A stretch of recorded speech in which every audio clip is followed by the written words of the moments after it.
Assalamualaikum warahmatullahi wabarakatuh. Saya Sarah Mutia Hakim dari KM 4404 dengan NIM 1502200322 ingin memenuhi tugas komunikasi internasional.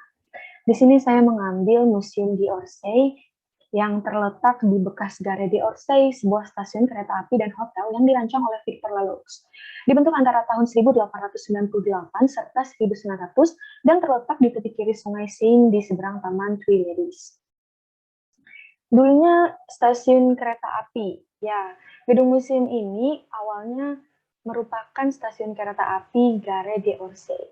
Stasiun ini dibentuk untuk pengangkutan barang serta rampung pada tahun 1900.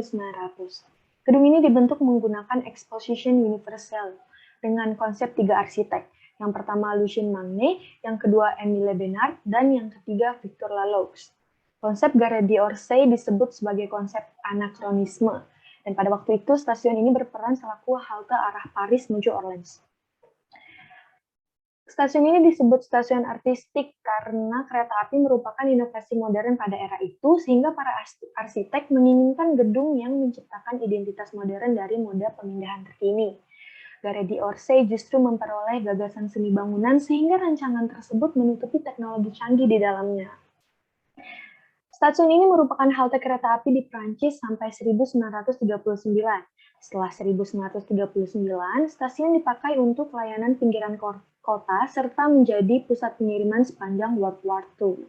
Pada tahun 1970, pemerintah menurunkan sebuah permission agar memusnahkan stasiun, namun Jacques Duhamel yang selaku Menteri Kultur menyangkalnya dan mengusulkan untuk beralih konsep ke penginapan terkini atau hotel selaku gantinya. Kemudian ada usulan untuk menjadikan tempat ini museum.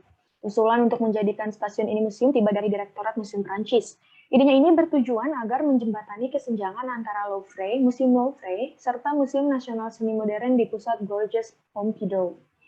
Stasiun ini ditutup pada 1939, serta pada tahun 1078 diresmikan sebagai tugu serta cagar adat.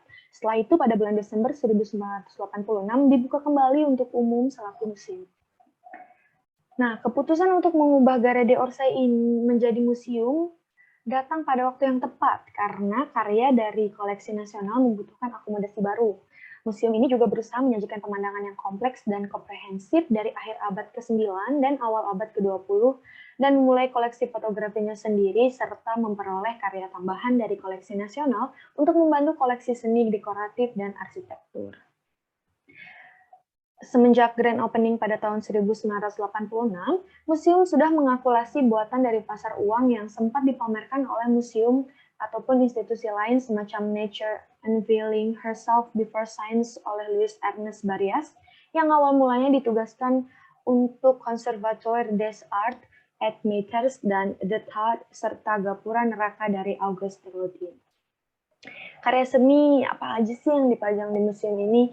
Nah, karya seni yang dipajang di museum ini sebagian besar buatan seni Prancis yang berawal dari tahun 1848 sampai dengan 1914.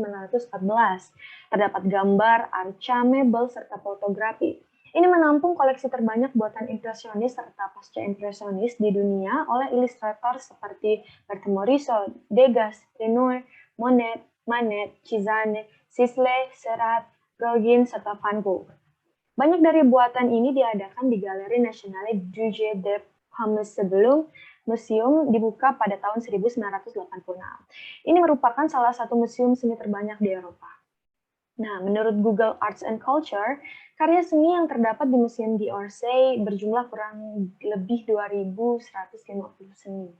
Ini meliputi karya seni seperti seni cat minyak, kanvas, seni modern, impresionisme seperti yang disebutkan tadi, pasca impresionisme juga, simbiolisme, realisme, seni logam, seni foto, potret kota Paris, seni patung, seni batu, seni kayu, seni perunggu, seni marmer, seni kertas, arsitektur, serta koleksi dari seniman-seniman dan ilustrator dunia. Nah, perkembangan museum saat ini adalah mereka mencoba mempromosikan sirkulasi pengunjung dan keamanan yang lebih baik.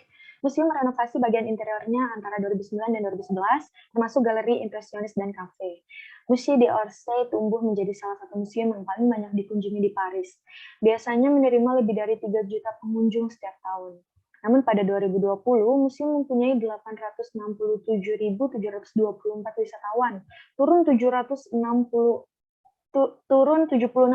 maksudnya, maaf, dari yang muncul pada 2019 sebab pandemi COVID-19. Walaupun turun, museum ini mendiami tingkat kelima simpati dalam catatan museum seni yang sangat banyak didatangi pada tahun 2020. Nah, apa sih hubungannya dengan komunikasi internasional dari sejarah museum di Orsay yang saya baca dan saya teliti? Ini mempunyai hubungan tentang modernisasi. Kenapa? Karena di sini Museum de Orsay didesain dengan sedemikian rupa agar inovatif dan modern hingga menimbulkan anakronisme. Anakronisme itu adalah ketidaksesuaian sebuah karya dengan latar waktunya. Jadi waktu itu sebenarnya bangunan-bangunan tersebut belum ada yang semegah dan semodern itu. Disebutnya anakronisme karena terlalu megah dan terlalu modern, jadi stasiun ini kehilangan fungsinya karena terlalu fokus dengan desainnya. Kehilangan fungsinya sebagai stasiun dan kemudian dialihkan menjadi hotel dan kemudian sampai sekarang diubah lagi jadi museum.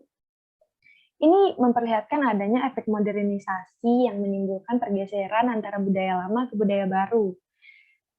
Dan anakronisme ini yang merupakan bukti kuat akan terjadinya pergeseran budaya dan efek dari modernisasi. Demikian presentasi oleh saya, Sarah Mutia Hakim. Saya ucapkan terima kasih. Wassalamualaikum warahmatullahi wabarakatuh.